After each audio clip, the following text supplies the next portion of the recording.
মালদা থেকে প্রায় ৩ বছর আগে চুরি যাওয়া শিশুর খোঁজ মিলল দক্ষিণ দিনাজপুরের তপন এলাকা থেকে। 2016-এ মালদা মেডিকেল কলেজ হাসপাতাল থেকে চুরি হয়েছিল শিশুটি। ঘটনায় গ্রেফতার করা হয়েছে এক মহিলাকে। পরম শান্তি যে কাঁধে মাথা রেখে সেই কাঁধই যে তাকে আশ্রয়হীন করেছে তা কখনোই ভাবতে পারেনি মাত্র ৩ বছরের শিশুটি। এই মুহূর্তে নিজের মানুষদের ফিরে পেয়েও সংশয় সে। চিনতেই পারছে না পরিবারের কাউকে, চেনার কথাও নয়। মাত্র ৩ দিনের মাথায় তাকে মায়ের কোল থেকে সরিয়ে নিয়ে গিয়েছিল সেই যে আজ তার মা। 15ই ফেব্রুয়ারি 2016 মালদা মেডিকেল কলেজ ও হাসপাতালে এক কন্যা সন্তানের জন্ম দেন সোনামণি কিস্কু। তবে মহিলা আশঙ্কাজনক থাকায় মা ও শিশুকে রাখা হয়েছিল আলাদা কেবিনে। ৩ দিন পর সোনামণিকে ছুটি দেওয়া হলেও খোঁজ মেলেনি তার সন্তানের। তখনই ইংরেজবাজার থানার দ্বারস্থ হন হারানো শিশুর বাবা ও মা।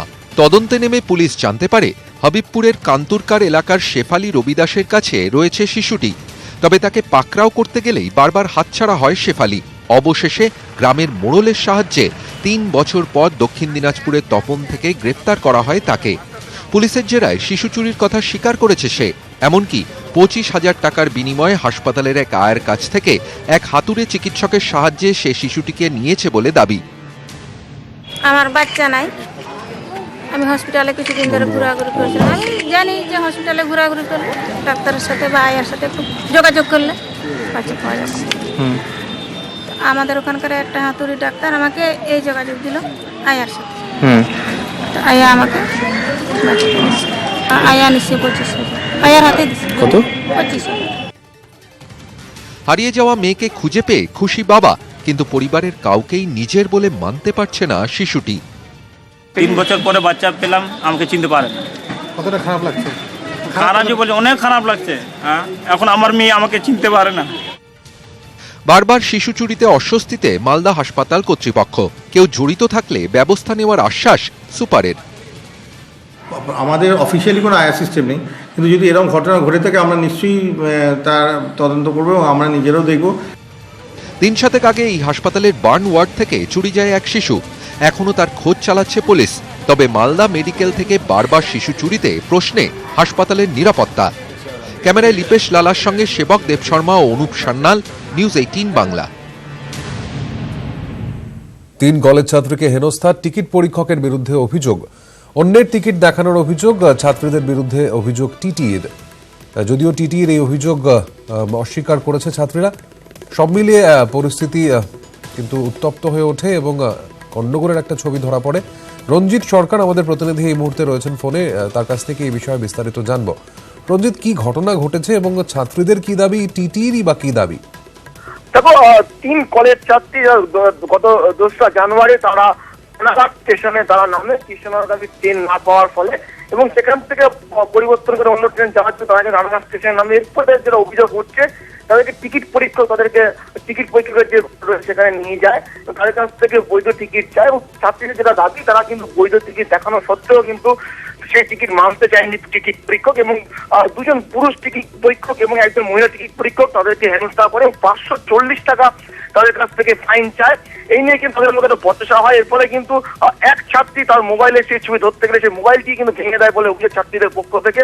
এবং গতকাল রানাঘাট আরপিএফ এর কাছে অভিযোগ জানাতে গেলে সেখানেও তাদের সহযোগিতা করা হয়নি। এরপরেই জিআরপিতে তারা টিকিট পরীক্ষকের বিরুদ্ধে অভিযোগ দায়ের করেন এবং এই ঘটনার পরিপ্রেক্ষিতে কিন্তু তারা পুরো বিষয়টি তদন্ত এবং শাস্তির দাবি করেছেন। আমরা শুনে নেব ছাত্রীরা ঠিক কি অভিযোগ তুলছেন টিকিট পরীক্ষকদের বিরুদ্ধে। আমরা যখন কালকে বিকেলের দিকে কাছড়াপাড়া কলেজ থেকে ফিরছিলাম তখন আমাদের কাছে টিকিট থাকা সত্ত্বেও স্টেশনে রানাঘাট স্টেশনে নেমেছিলাম বলে টিটি আমাদের থেকে টিকিট থাকা সত্ত্বেও আমাদেরকে আটকে রাখে। টিকিট আমাদের না বলে অভিযোগ করে যে আমরা অন্য কারোর টিকিট নিয়ে এসে এখানে অভিযোগ দেখাচ্ছি। এটা বলার পর অশ্লীল আচরণ করেন, আমাদেরকে বাবা মা তুলে গালিগালাজ করেন, আমাদের শিক্ষাগত যোগ্যতা নিয়ে অনেক কথা বলেন। আর এদের সঙ্গেও আরও বাজে বিহেভ করে। কোয়েলকে তো পাগল বলে বের করে দেয়। ওই মহিলা টিটি যিনি ছিলেন আরো 2জন ওনার সঙ্গে ছিলেন, আর 2জন পুরুষ ছিলেন। ইভেন আমাদেরকে লকআপে ঢুকিয়ে দেওয়ারও ভয় দেখানো হয়। তো আমরা তখন ওখানে ভয় পেয়ে যাই, তো আমরা তখন কিছু করতে পারিনি। তো আর আমাদেরকে আজকে যখন আমরা এখানে আসি রানাঘাট স্টেশনে RPF এর কাছে রিপোর্ট করতে যে আমাদের সাথে এইসব হয়েছে, রিপোর্ট নেননি ওরা, বরঞ্চ আমাদেরকে 4-5 ঘন্টা ধরে ওখানে বসিয়ে রেখে কনভিন্স করার চেষ্টা করেছে যাতে আমরা ব্যাপারটা টাকা নিয়ে মিটিয়ে নিই এবং কোনো টাকা অভিযোগ না করি, মানে অভিযোগটা মিটিয়ে নিই। তো আমরা ওখান থেকে যখন ফাইনালি ওনারা আমাদের গার্জিয়ান আসাতে যখন ওরা ফাইনালি অভিযোগটা নিতে যায় তখন জানানো হয় যে ওখানে কোনো কেস নেওয়া হবে না। আসবো পরের খবরে। উপকূলরক্ষী বাহিনীতে চাকরি দেওয়ার নাম করে প্রতারণার অভিযোগ। রীতিমতো অফিস খুলে কোস্টাল অফিসারের মতো পোশাক পরে চলছিল প্রতারণার চক্র। মোটা টাকার বিনিময়ে চাকরি দেওয়ার আগে কোর্সে ভর্তি করানোর টোপ দেওয়া হতো চাকরি প্রার্থীদের। উত্তর 24 পরগনার গোপালনগরে গ্রেফতার করা হয়েছে 2 জনকে। ঝাঁ চকচকে অফিস, বিভিন্ন ওয়েবসাইটে লোভনীয় বিজ্ঞাপন, কোস্টাল অফিসারদের মতো কাঁধে তারা লাগানো ড্রেস কোড। এমন সংস্থা যখন উপকূল রক্ষা বাহিনীতে চাকরির প্রতিশ্রুতি দেয় তখন তাতে বিশ্বাস করতে দুবার ভাবেননি প্রবীর দাস, অমর্ত্য সরকাররা। সেই বিশ্বাসেরই এখন মাসুল গুনতে হচ্ছে কয়েকশো চাকরি প্রার্থীকে। ইন্ডিয়ান কোস্টাল সার্ভিসের গ্রুপ ডির 23,040টি শূন্য পদের জন্য কোর্স করিয়ে চাকরির বিজ্ঞাপন দেয় AICSM নামে গোপালনগরের এই সংস্থা।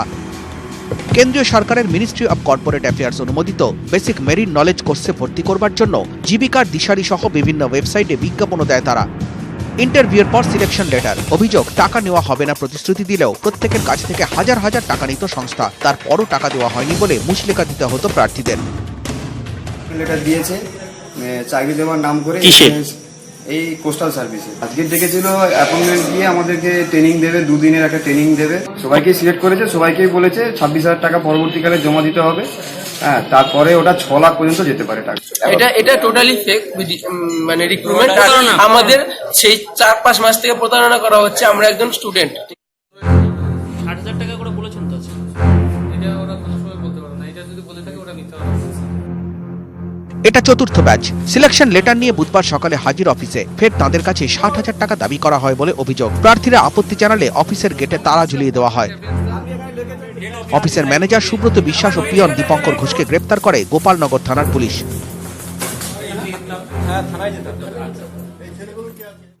আপনি যে ড্রেসটা পরেছেন এই ড্রেসটা কিসের ড্রেস? এটা আমি নিজের স্বার্থে পড়েছি। নিজের স্বার্থে? নিজের স্বার্থে। এরকম ভাবে এই স্টার লাগানো ড্রেস পরা যায় কি? এটা পরা যায় না। তা আপনি পরেছেন কেন? এদের কাছ থেকে চাকরি দেওয়ার নাম করে কত টাকা?